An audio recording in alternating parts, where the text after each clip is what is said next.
Hello friends, welcome to the ISNA e-medical classes. Today we will discuss regarding anti-asthmatic drugs. First we will discuss about what is anti-asthmatic drugs. Anti-asthmatic drugs are the medication used to manage and alleviate the symptoms of asthma. अगर किसी person को जो है वो asthma हो जाता है, asthma क्या रहता है, ये एक क्रोनिक रेस्पिरेटरी कंडीशन रहती है, उसको ट्रीट करने के लिए क्या दी जाती है, अस्थमा को ट्रीट करने के लिए हम एंटी अस्थमेटिक ड्रग्स जो हैं वो पर्सन को जो है वो देते हैं। नेक्स्ट ना, ये जो एंटी अस्थमेटिक ड्रग्स होती हैं इनका क्लासिफिकेशन जो है वो क्या है। फर्स्ट वन है हमारी ब्रोंकोडाइलेटर। ब्रोंकोडाइलेटर्स क्या होती हैं, इसमें फर्स्ट वन आता है हमारा बीटा 2 अगोनिस्ट। इसमें क्या रहता है, these drugs relax the smooth muscle of the airways leading to bronchodilation. ये क्या करती हैं, ये हमारी जो स्मूथ मसल होती हैं एयरवेज के अंदर, ठीक है, स्मूथ मसल्स प्रेजेंट रहती हैं, उनको ये क्या कर देती हैं, उनको ये रिलैक्स कर देती हैं। और ये क्या मतलब, ये क्या कर रही हैं, जब स्मूथ मसल रिलैक्स हो रही हैं तो ये क्या करवा देंगी, जो ब्रोंकिल्स होते हैं हमारे उनको क्या करवा देंगी, डायलेट करवा देंगी, जिससे जो भी कोई ऑब्स्ट्रक्शन वगैरह हो रहा होता है उसमें क्या हो जाएगा, रिलैक्सेशन जो है वो मिल जाएगा। एग्जाम्पल क्या होते हैं, एल्ब्यूटेरॉल हो गया, साल्मेट्रॉल हो गया, इसके ये एग्जाम्पल है। नेक्स्ट वन है एंटीकोलिनर्जिक ड्रग्स। ये क्या रहती हैं, they block the action of the acetylcholine, a neurotransmitter that can constrict airway। ये क्या करेंगे, जो एसिटिलकोलिन एक न्यूरोट्रांसमीटर था, ठीक है, उसने क्या किया था, हमारा जो अगर किसी पर्सन को अगर अस्थमा हुआ था तो उसने जो है वो जो एयरवेज थे उनको क्या कर दिया था, कॉन्स्ट्रिक्शन जो है वो उसको कर दिया। तो जब ये क्या करा देंगे, जो एसिटिलकोलिन ओवर सिक्रेशन जो है वो उसका होना स्टार्ट हुआ था उसको ये क्या कर देंगे, ब्लॉक कर देंगे, जिससे कि एयरवेज जो होते हैं वो क्या हो जाएंगे, डायलेट हो जाएंगे। जैसे कि इसका एग्जाम्पल है आइप्राट्रोपियम जो है इसका एक एग्जाम्पल है। नेक्स्ट वन है इसका एंटी इन्फ्लेमेटरी एजेंट। नेक्स्ट पहला क्या था हमारा ब्रोंकोडाइलेटर, नेक्स्ट वन है हमारा एंटी इन्फ्लेमेटरी एजेंट। इसके में क्या आता है, फर्स्ट वन है हमारा कॉर्टिकोस्टेरॉइड्स। कॉर्टिकोस्टेरॉइड्स क्या होते हैं, अगर कोई भी एयरवेज के अंदर इन्फ्लेमेशन है या फिर कहीं बॉडी के अंदर इन्फ्लेमेशन है तो हम क्या यूज़ करते हैं, कॉर्टिकोस्टेरॉइड्स जो है वो यूज़ करते हैं, ठीक है। तो यहाँ पे अगर एयरवे का इन्फ्लेमेशन भी होगा तो हम क्या यूज़ करेंगे, कॉर्टिकोस्टेरॉइड यूज़ करेंगे। ये क्या करेंगे, जो अस्थमा के सिम्टम्स आ रहे हैं, ठीक है, जो भी इन्फ्लैम्ड किया है उसने एयरवे, उसको ट्रीट करने में हमारी हेल्प करते हैं। इसके जो एग्जाम्पल होते हैं वो क्या है, फ्लूटिकासोन हो गया, प्रेडनिसोन जो है इसके एग्जाम्पल्स हैं। नेक्स्ट वन है ल्यूकोट्रीन मॉडिफायर्स। ये क्या रहते हैं, they target leukotriene substance that can cause airway inflammation. ये क्या करते हैं, जो ल्यूकोट्रीन सब्सटेंसेस होते हैं ये क्या करेंगे, जो इन्फ्लेमेशन जो होता है एयरवे का ये करवा देते हैं, ठीक है। तो ये क्या करेंगे, जो ल्यूकोट्रीन मॉडिफायर्स होते हैं उनको ही जाके मॉडिफाई करेंगे और जो भी इन्फ्लेमेशन हुआ है एयरवे का उसको जो है ये करवाएंगे सही। इसका जो एग्जाम्पल है, इसका वेल नोन एग्जाम्पल क्या है, मॉन्टेल्यूकास जो है इसका वेल नोन एक एग्जाम्पल है। नेक्स्ट वन आता है इसमें mast cell stabiliser. Mast cell stabilisers क्या होते हैं, हम ये क्या करेंगे, जो भी केमिकल्स जो ट्रिगरिंग सब्सटेंस जो है जो कि अस्थमा को प्रोड्यूस करा रहे हैं उसके ऊपर जो है ये काम करेंगे। तो ये क्या करते हैं, जो मास्ट सेल जो हैं जो अस्थमा प्रोड्यूस करवा रही थी उसके ऊपर ये काम करते हैं, जिसकी वजह से ये केमिकल जो रिलीज़ हो रहा होता है उसके ऊपर ये काम करते हैं, जिससे कि अस्थमा के जो सिम्टम्स आ रहे होते हैं वो सबसाइड हो जाते हैं। नेक्स्ट वन है एंटी आईजीई मोनोक्लोनल एंटीबॉडीज़। ये क्या रहती हैं, these drugs such as the omalizumab target the neutralize immunoglobin and antibody involve in allergic response. ये क्या करेंगे, जैसे आईजीई जो एंटीबॉडी होती है, इम्यूनोग्लोबिन है, उसके ऊपर ये जाके ये काम करते हैं। तो इसका ड्रग का एक एग्जाम्पल है ओमिलोजुमाब जो है इसका एक एग्जाम्पल। ये क्या करेगी, जो भी एलर्जिक रिस्पॉन्स हो रहा है बॉडी के अंदर, ठीक है, अस्थमा में क्या होता है, क्यों हो रहा है अस्थमा, क्योंकि जो एलर्जिक सिम्टम्स जो हो रहे हैं, ठीक है, कोई पोलन ग्रेन्स वगैरह की वजह से कोई एलर्जी हो गई या किसी और रीज़न की वजह से डस्ट वगैरह से एलर्जी है, तो ये क्या करवाते हैं हम, ये एलर्जिक जो चीज़ें कॉज कर रही थी उसके ऊपर ये काम करते हैं जाके, और जो अस्थमा के सिम्टम्स होते हैं उनको जो है ये सबसाइड कर देते हैं। नेक्स्ट वन है हमारा लॉन्ग एक्टिंग बीटा अगोनिस्ट। ये क्या रहती हैं, these drug like formoterol the salmeterol provide long lasting bronchodilation and are often used in combination with corticosteroid. ये क्या रहते हैं, ये long acting beta agonist drugs जो रहती हैं ये क्या करती हैं, जैसे कि इनके एग्जांपल फॉर्मेट्रॉल और साल्मेट्रॉल जो है ये एज ए ब्रोंकोडाइलेशन भी, ब्रोंकोडाइलेटर जो होते हैं ये उनके जैसे काम करते हैं, ठीक है। ये ड्रग क्या करेंगे, ब्रोंकोडाइलेशन भी करवाएंगी और साथ में with the combination of the drug जो होती हैं हमारी कॉर्टिकोस्टेरॉइड उनके संग में दी जाती हैं। तो ये एंटी इन्फ्लामेटरी जो होती है, कोई भी इन्फ्लामेशन हुआ है उसको भी ये ट्रीट करती हैं। नेक्स्ट वन है कॉम्बिनेशन मेडिकेशन। कॉम्बिनेशन मेडिकेशन मतलब जो ड्रग हैं जो साथ में दी जा रही हैं, ठीक है, वो क्या करा देती हैं, रिलीफ करवा देती हैं सिम्टम्स से। जैसे कि इनकी ही बात की हमने, कॉर्टिकोस्टेरॉइड्स हो गए, ठीक है, ब्रोंकोडाइलेटर हैं, जो दोनों चीज़ें जो है वो साथ में दी जा रही है। नेक्स्ट वन है हमारी थियोफाइलिन। थियोफाइलिन क्या रहती है, ये भी क्या रहती है, एक ब्रोंकोडाइलेटर रहती है। ये क्या करती है, जो हमारे एयरवेज होते हैं उनको रिलैक्स कर देती है और ये साथ में एंटी इन्फ्लेमेटरी प्रॉपर्टीज़ भी रखती है, जिसकी वजह से कोई भी इन्फ्लेमेशन वगैरह हुआ है एयरवे में तो उसको भी ये सबसाइड कर देती है। नेक्स्ट वन हम एक एग्जांपल की बात करेंगे। एक हमारा ब्रोंकोडाइलेटर है एल्बेट्रॉल।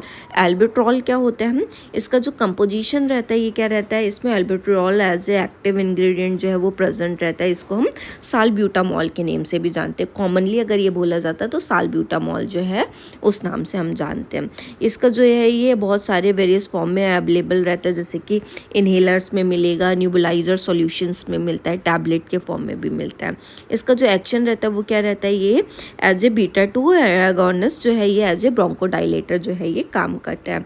ये क्या करता है, ये जो है स्मूथ मसल्स होती हैं एयरवे में उनको रिलैक्स करवा देता है और साथ में ये ब्रोंकिल्स जो होता है उनको ये डायलेट भी करवा देता है।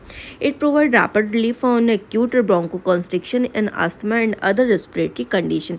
अगर कोई भी अदर रेस्पिरेटरी कंडीशन हुई है या पर्सन को अस्थमा हुआ है जिसमें ब्रोंकिल्स में जो कॉन्स्ट्रिक्शन हो गया, ब्रोंकोकॉन्स्ट्रिक्शन हुआ है, उससे ये क्या करा देगा, उसको जो है ये रिलैक्स करवा देगा, जिसकी वजह से जो मसल्स जो होती हैं और वो रैपिड रिलीफ उनको जो है वो मिल जाता है। इसका डोज और रूट क्या रहेगा, dose various based on form, inhaler, nebuliser, tablet. इसका डोज जो होता है पेशेंट के एज पे या फिर किस डोज में प्रेजेंट है, ये इनहेल के फॉर्म में, न्यूबलाइजर के फॉर्म में है, टैबलेट के फॉर्म में, किस में प्रेजेंट है उसके अकॉर्डिंग आती हैं, ठीक है। ये जो ड्रग होती हैं वाया इनहेलेशन जो है, ये एक जो ड्रग होती है वो दे दी जाती है इनहेलेशन और न्यूबलाइजर के फॉर्म में या फिर ओरली जो है ये दे दी जाती है। नेक्स्ट वन इसका जो इंडिकेशन है वो क्या रहता है, ये क्या करेगा, ये एक्यूट सिम्टम्स जो आ रहे होते हैं अस्थमा के उनको रिलीव करता है। कोई भी COPD की condition, chronic obstructed pulmonary disease का अगर किसी पर्सन को हुई है तो उसको भी ये ट्रीट करने का काम करता है। Also use to prevent exercise induce bronchoconstriction. अगर किसी पर्सन को ब्रोंकिल्स में कॉन्स्ट्रिक्ट होकर रखे हैं, ठीक है, नैरोड हो गया है, ठीक है, कॉन्स्ट्रिक्शन होने की वजह से, तो उसको भी ये क्या करेगा जो है वो प्रिवेंट करवाता है। नेक्स्ट वन कॉन्ट्राइंडिकेशंस इसके क्या रहते हैं, हाइपर सेंसिटिविटी अगर किसी भी ड्रग से है तो वो कॉन्ट्राइंडिकेटेड रहेगी। ऐसे ही अगर कोई भी ब्रोंकोडाइलेटर भी हाइपर सेंसिटिव है कोई पर्सन तो वो भी कॉन्ट्राइंडिकेटेड रहेगा। It should be used caution in patient with certain heart condition such as अरिदमियाज।